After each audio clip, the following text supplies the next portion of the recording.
हम जितना शरीर और संसार से प्रीता करते जाते हैं वैसे ही हम दिव्य शक्ति से रहित होते जाते हैं, और जितना हम इसका त्याग करके प्रभु में अनुराग, उतने हमारे अंदर दिव्यता आती जाती है। मन जो ये है इसका निग्रह करना बड़ा कठिन। निग्रह माने रोकना, हटाना, जिन विषयों में जाता है उससे हटाना, परंतु ये वश में हो जाता है। अभ्यासेन तु कौन्तेय वैराग्येण च गृह्यते। अभ्यास और वैराग्य दो के द्वारा इस मन को वश में करने का उपाय श्री भगवान ने बताया। मन को जबरदस्ती खींचना बहुत कठिन बात है, और प्यार से खींचना थोड़ा सरल है। जबरदस्ती इसके साथ करने में चूंकि हम बराबर हारते गए हैं, इसका जीतने का अभ्यास है, ये मुझे हरा देगा। एक ही केवल उपाय समझ में आता है, अगर थोड़ा सा हमें आधार मिल जाए तो हम इसको वश में कर सकते हैं। आधार, पहला आधार सत्संग। क्योंकि जैसे हमें प्यास बढ़ती है फिर हमें कोई दूसरी वस्तु अच्छी नहीं लगती। जल में मन लगाना नहीं पड़ता। देखिए, जब प्यास लगे तो आपको अधोटा दूध पिलाया जाए कि जल से बहुत ही कीमती है, आपको बिल्कुल नहीं, आपके मन को रुचेगा नहीं। अच्छा, जल का हम चिंतन करें, जल का हम ध्यान करें, ऐसा भी नहीं, बिल्कुल जलमय होगा मन, बस पानी चाहिए। क्यों? क्योंकि प्यास लग गई है। पहला आधार है सत्संग। हम देखते हैं कि जो एकांतिक हैं पर सत्संग नहीं सुनते, बहुत से ऐसे दोष हैं जो उनको अध्यात्म में आगे नहीं बढ़ने देते। देखा है, बहुत से ऐसी जिनको समझ नहीं पा रहे, उनकी वो कमियां हैं जो उनको अध्यात्म की ऊंचाई पर नहीं चढ़ने दे रही, और वो अहम के कारण सत्संग का सेवन नहीं करते। मैं सब जानता हूं, और इसी अहम में वो कमी बैठी हुई है जो तुम्हें भगवत साक्षात्कार नहीं होने देगी। देखो, भगवान शंकर को कुछ जानना नहीं है, लेकिन प्रसंग पे पाया गया कि काकभूषुंड जी जब भगवत चर्चा सत्संग करते हैं तो भगवान शंकर हंस रूप में वहां जाके सुनते हैं। क्योंकि शिव रूप में जाएंगे तो फिर उनको खड़े होकर के आदर करेंगे, पास बैठा लेंगे, फिर बोलेंगे नहीं, क्योंकि आदि महादेव विराजमान हैं, उनके सामने कैसे, तो वो हंस रूप में जाए। कहीं भी भगवत चर्चा हो हरि की तो भगवान के परम प्रेमी महान भक्त जो अव्यक्त रूप से वो सुनते हैं। कहीं भी भगवत चर्चा हो, हनुमान जी जैसे परम ज्ञानी बैठकर सुनते हैं चुपचाप, गुप्त रूप में आकर के, ऐसे कि जैसे हम जान ही न पावे, ऐसे बैठ के सुनते हैं। सबसे पहला मन को रोकने का आधार है सत्संग। सत्संग क्या करता है? प्यास जगाता है प्रभु की। हमें क्यों आवश्यकता है भजन की? हम क्यों भगवत प्राप्ति करें? क्या जरूरत है? हमें जरूरत है भोजन की, रुपया पैसा की, भोग सामग्री की, पद प्रतिष्ठा की, वाहवाही की। ये असत्संग की बातें सत्संग में पूर्णतया धीरे धीरे अंदर की जो मन में बैठी हुई वो नष्ट हो जाती है, और निश्चय होने लगता है कि भगवत प्राप्ति और भजन ही यही जीवन है। पहला आधार सत्संग है जो हमें प्रभु की प्यास जगाता है। बिना आधार के मन टिकता नहीं है। जब हमें सत्संग रूपी आधार मिलता है तब भक्तों से प्रियता जागृत होती है।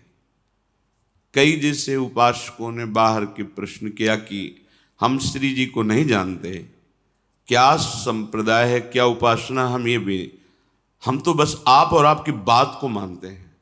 हमारे सामने आप हैं और आपकी बात है। बात बन गई क्योंकि आपने आधार ले लिया ना। और भगवान को बहुत प्रसन्नता होती दास दासोहम वृत्ति से। हरिदासों के प्रति दासत्व का भाव रख लिया जाए तो बहुत जल्दी। इसके बहुत सी छंदों में सेवक जी ने राधा वल्लभ भजत भज भली भली सब होए ऐसा वर्णन किया है। दूसरा आधार प्राप्त होता है भक्त प्रियता। भक्त प्रियता का तात्पर्य होता है उनके शरीर से राग नहीं, उनके द्वारा जो दिया हुआ उपासना का स्वरूप है वो प्राणों से भी अधिक प्रिय लगे। कल किसी ने एकांत में पूछा था, हम आपके हैं पर बहुत दूर रहते हैं विदेश में, ये बर्दाश्त नहीं होता, आपसे दूरी बर्दाश्त नहीं होती। अच्छा है, पर उससे विवेक पूर्वक समझिए, हृदय की नजदीकी सबसे बड़ी नजदीकी होती है। शरीर की नजदीकी आपकी है और हृदय की नहीं है तो आप हमसे बहुत दूर हैं। एक बार श्री पूज्य गोस्वामी राधा वल्लभ जी के पूर्व में किसी भक्त के यहाँ गए, वो बड़ा दैन्य भक्त, बहुत पुका, तो आचार्य चरण कृपा करके पधारते थे, गृह पावन करते, राधा वल्लभ लाल जी के चरणों की उपासना का भाव प्रकट करते।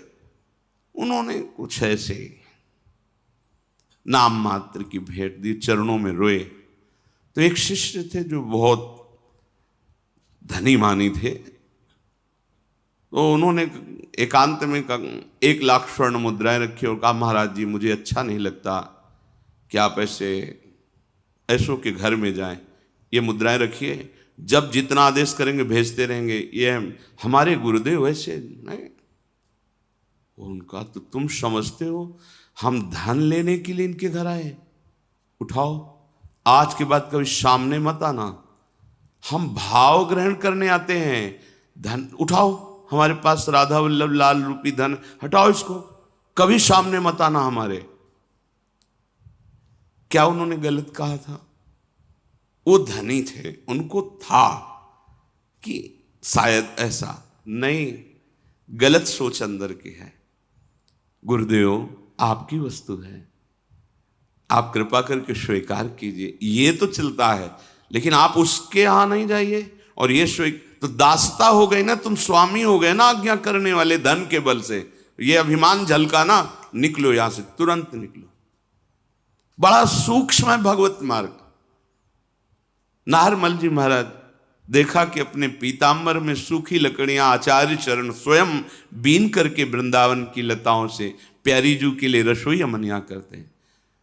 देववंश से आए हुए थे राजघराने के, उनका प्रभु अच्छा नहीं लगा आप लकड़ी बिन रहे, ये हम धीमर से करवा देंगे, आप विराजिए। यद्यपि उनके अंदर सुख देने की भावना है, पर प्रधान वृत्ति धन होने के कारण अगर ये कह देते कि प्रभु आप विराजिए, मैं बीन करके एकत्रित करता हूं, ये सेवा का सौभाग्य मुझे दीजिए, तो बहुत प्रशंसनीय बात। लेकिन धीमर से करवा देंगे। महाप्रभु ने कहा, विशुद्ध संतों की, रसिकों की कृपा से मुझे महारानी जी की सेवा का सौभाग्य मिला, श्री जी की सेवा को तुम हे देखते हो, धीमर से कर, आज के बाद मैं तुम्हारा त्याग करता हूं।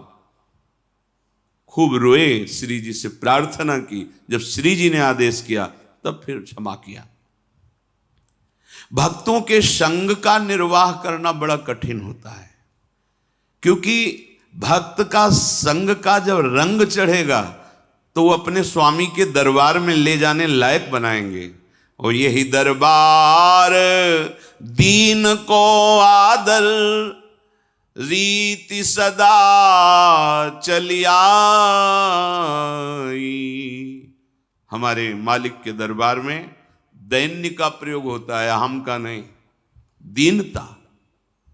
जेहि दीन पियारे वेद पुकारे, द्रवहु श्री भगवान। जिनको दीन प्यारे हैं तो संत जन क्या करते हैं? तुम्हारे अंदर के अहंकार को नष्ट करते हैं। अब जब अहंकार पर चोट पड़ी तो जैसे सांप की पूंछ पे पैर रख जाए तो फन, ऐसे अहंकार उड़ता है। तो हम दूसरी जगह देख लेंगे, और जहां वो दूसरी जगह खड़ा दिखाई दिया, गया मार्ग गया। अब नहीं, सब जगह से भाग करके एक ही उपाय है, महारानी की शरणागति। सब जगह से खुला मार्ग है, लेकिन इनकी शरणागति की पुष्टता रसिकों से अगर कहीं पंक्ति से बिलग हो गए तो अब कहीं के नहीं रहोगे, क्योंकि आधार अब मन का आपका अहंकार होगा, वो अहंकार आपको नष्ट कर देगा, किसी काम का नहीं रखेगा। किसी ने पूछा था हमसे, धनी थे, कि हमारी वृत्ति रही है बहुत दान देने की, हम क्या करें, क्योंकि उसके कारण बहुत लोगों का सानिध्य रहता है। बोला उसको उठा के यमुना जी में फेंक दो, जितने से तुम्हारी नमक रोटी चले उतना रख लो, देने लायक तुम मत रहो, क्योंकि ये देने की तुम्हारी अहंकार वृत्ति सतमार्ग से तुम्हें विचलित कर देगी, भगवत मार्ग से विचलित कर देगी। नहीं माना। भगवत प्रेमी महात्माओं का संग करने के लिए दैन्यता चाहिए, और दैन्यता भी ऐसी कि देने की स्मृति भी ना रहे, देने की स्मृति भी न रहे। मैंने कुछ दिया है और एहसान माने कि मेरी मानी हुई मान्यता को इन्होंने स्वीकार कर लिया, अहो भाग्य जिसे मैं ढो रहा था उसको इन्होंने मिटा दिया। जब भक्त संग होता है इसके बाद उसको प्रेम का आधार मिलता है। क्या? नाम में प्रीति, रूप में प्रीति, लीला में प्रीति, प्रभु की सेवा में प्रीति। अब जैसे उसे ये आधार मिला तो फिर मन लगाना नहीं पड़ता, स्मरण प्रारंभ हो जाता है। पर आधार आपका एक एक कदम सुदृढ़ होना चाहिए, फिसलना नहीं चाहिए। जो तुम्हारे अनुकूल बर्ताव करे सदैव, तो आप निश्चित समझ लेना आपका दरबार में प्रवेश नहीं होगा। बात समझ लो हृदय से, आपका कल्याण नहीं होगा, क्योंकि जगत में यही तुम्हें मिलता रहा है, उसी से तुम्हारा मलिन अहंकार पुष्ट हुआ है। अब उसके नष्ट होने का अवसर मिला है, क्योंकि भक्त संग मिला है। तो जब हमको किसी भक्त का संग मिले तो समझना कि मन का आधार मिल गया है। हमने प्रभु को नहीं देखा, लेकिन प्रभु स्वरूप गुरुदेव को देख रहे हैं। हम प्रभु से तो बात नहीं की, पर अपने गुरुदेव से बात कर रहे हैं। प्रभु की आज्ञा को तो हम नहीं समझ पाए, क्योंकि गीता, भागवत, वेद सब भगवान की आज्ञा है, पर हम गुरुदेव की आज्ञा पर चलते। तो इनकी कृपा से ज्यादा प्रयास नहीं करना पड़ेगा, मन स्वाभाविक लगने लगेगा। साधन का उपदेश उसी के ऊपर रंग लाता है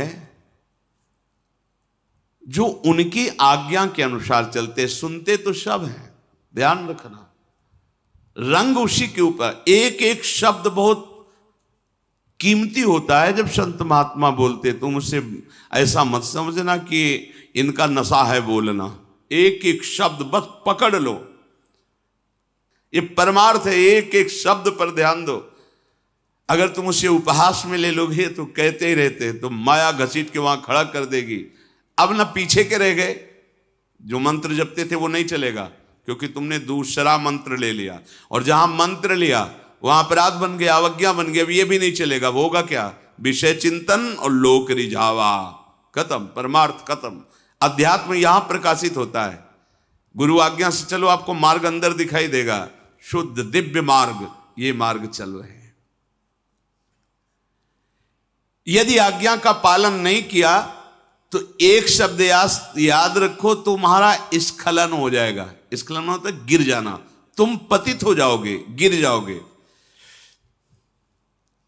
ये मार्ग ध्रुवदास जी ने लिखा है कि यद्यपि घरनी अति बुरी, पति नहीं छाणत ताय, देखत ही पर पुरुषम तजत ही वाय। पत्नी बहुत कड़वे स्वभाव की है, बड़ा रुद्र रूप रखती है, अनुकूल व्यवहार नहीं करती है, पर वो किसी और पुरुष की तरफ आंख उठा के नहीं देखती। कभी पति उससे त्याग नहीं सकता। लेकिन बहुत मधुर व्यवहार करती है, बहुत मृदु मीठा बोलती है, सामने आने पर बड़ा सम्मान करती है, लेकिन पीछे आचरण उसके पर पुरुष से जिस दिन उसको पता चलेगा, उसी दिन उसके हृदय से बात खत्म हो जाएगी। कि ये मेरी बात। बस ऐसे ही हमारे गोपाल जी की, हमारे प्रभु की रीति है।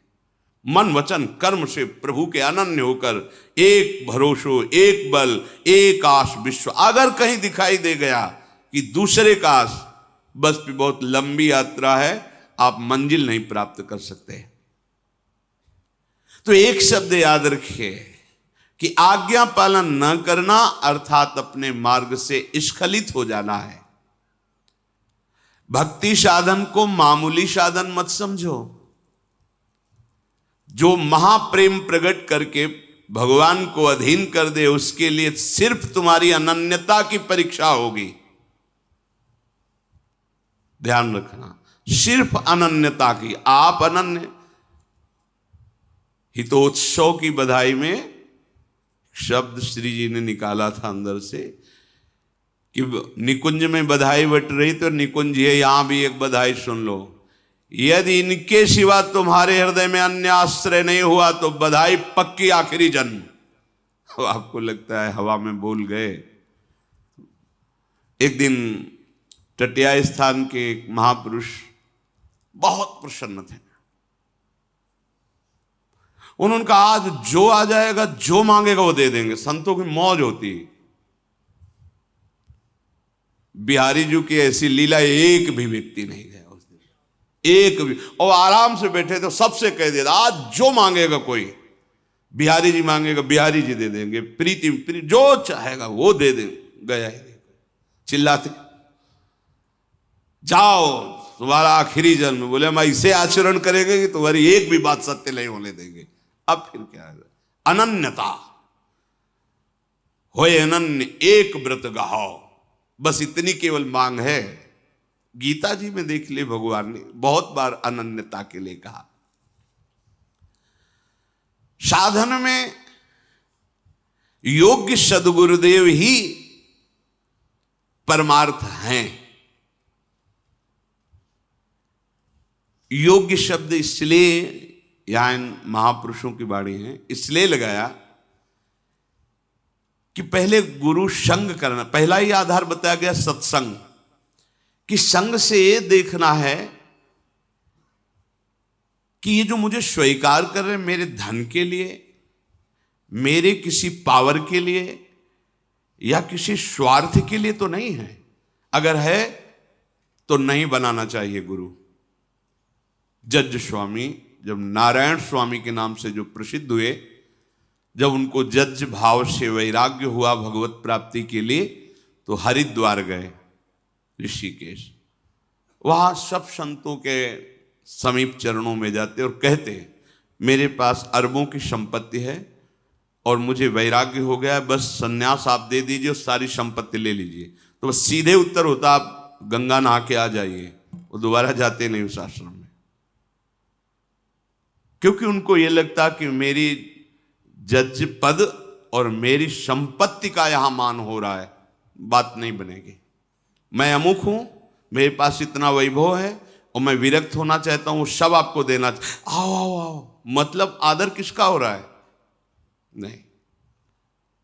जहां वो गए उनको तब उन्होंने विचार किया कि गुरु के बिना भगवत मार्ग नहीं, भगवत मार्ग के बिना हमारा जीवन नहीं, इसलिए प्राण त्याग देंगे। तो उत्तराखंड तो पर्वतों का, बहुत बड़ी बड़ी खाइयों का, तो विचार किया ऐसी ऊंचाई में चढ़ेंगे और वहां से शरीर को गिरा देंगे और मृत्यु। क्योंकि बिना गुरु के भगवत मार्ग प्रकाशित नहीं होता और गुरु हमें मिल नहीं रहे। जो ही चढ़ाई पर चढ़कर गिरने की सोचा, पीछे से किसी ने पकड़ लिया। ऐसे पीछे मुड़ के देखा, एक संत खड़े थे। गुरु चाहिए? नारायण नारायण नारायण। तत्काल अंतर्धान हो गए। जीवन भर बस नारायण नारायण नारायण।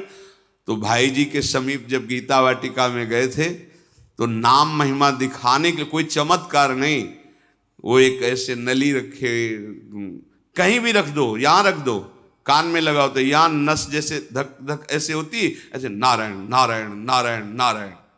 काशी में एक माई थी जो सन्यास मार्ग की पथिक थी, और प्रणव ओम ओम ओम, तो जैसे तिलक बहुत काल तक लगाओ फिर धुलो तो वहां सफेद चिन्ह बन जाता है, ऐसे उसके पूरे ऐसे शरीर में ऊर्ध्वभाग में प्रणव लिखा हुआ था, लिखा हुआ नहीं, ऐसे स्वाभाविक ऐसे उसके त्वचा में दिखाई देता था। हमारे हित धाम में श्री स्वामी शरण बाबा हो गए हैं, उनके मस्तक में ऐसे राधा निरंतर रटने का, राधा राधा। यदि हम जिनके पास गए हो हमारे पद का सम्मान कर रहे हैं, हमारी भोग सामग्री का सम्मान कर रहे हैं, तो फिर बात गड़बड़ है, फिर ठीक नहीं। शिष्य बनने के लिए केवल उसकी भगवत प्रियता देखी जाती है। क्यों मंत्र लेना चाहते हो? भजन करके भगवत प्राप्ति, इसके बाद कुछ नहीं पूछा जाता। तुम व्यापार करते हो, तुम नौकरी करते हो, तुम क्या नहीं, तुम कौन हो, क्या, कुछ मतलब नहीं। किस कुल के, कितना पढ़े लिखे, कितना ऐश्वर्य, ये सब अगर पूछा जाता है तो बात कुछ और है। केवल पूछा संत केवल देखता है किस उद्देश्य से तुम दीक्षा लेना चाहते हो। हमारे पाप नष्ट हो जाए, हमारा कल्याण हो जाए, अधिकारी हो, हमें भगवत प्रेम प्राप्त हो, हमारा जीवन सार्थक हो, हम धर्म से चले, सत्य से चले, बस इतना परिचय।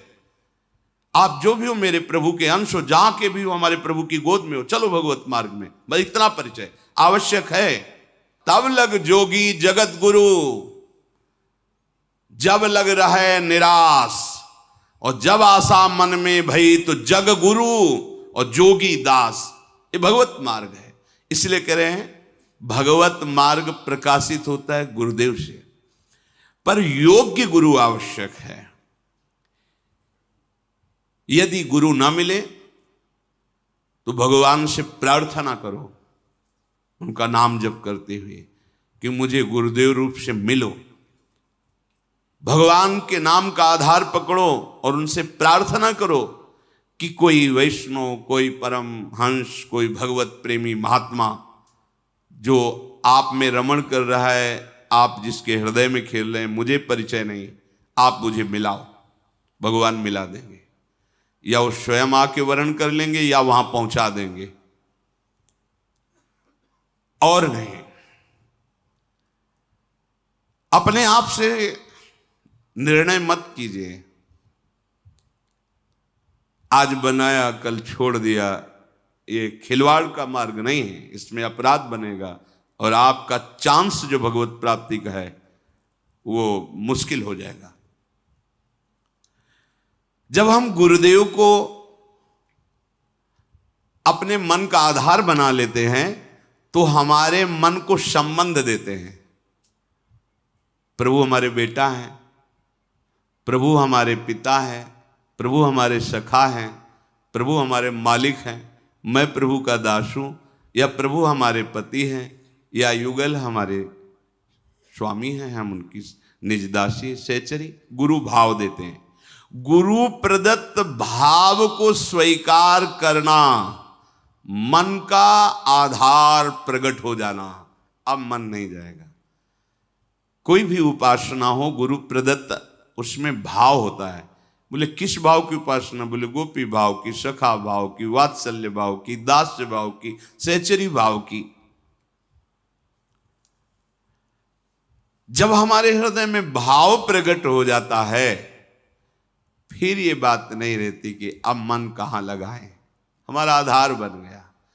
और गुरुदेव भगवान के श्रीमुख के वचन कि जो अपने गुरु में आसक्त है उसके लिए प्रयास करना पड़े, मन लगाना पड़े, ये बात तो समझ में नहीं आ रही। महाराज जी कहते ये बात तो समझ में नहीं आ रही मुझे। अरे इतनी विशाल वृक्ष की छाया में और तुम्हें धूप लग रही, बात समझ में नहीं आ रही। गुरु के सानिध्य में रहने, सानिध्य का मतलब समझो पहले कह चुके हैं, नहीं लगेगा हम तो सानिध्य में नहीं, हम तो अमेरिका में रहते हैं अमुक जगह।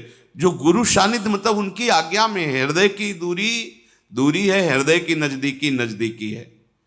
उनके सानिध्य में रहते हैं, उनको ज्यादा प्रयास नहीं करना पड़ता। क्यों? उनके वचनों में वो पावर है, मन को घसीट लेता है। जैसे चुंबक लोहे को घसीट लेता है, ऐसे गुरु के वचनों में, गुरु प्रदत्त नाम मंत्र में पावर है। वो आचार्य परंपरा से सिद्ध मंत्र वो घसीट लेगा। कब? जब अनन्य भाव से उनके चरणों में प्रीति है। तो मनुष्य जीवन का परम लाभ अपने मन को सत्संग का आधार, भक्त का आधार, गुरुदेव का वर्ण और उनके द्वारा दिए हुए नाम रूप लीला धाम मंत्र में, और फिर भाव में जो गुरुदेव ने भाव दिया है।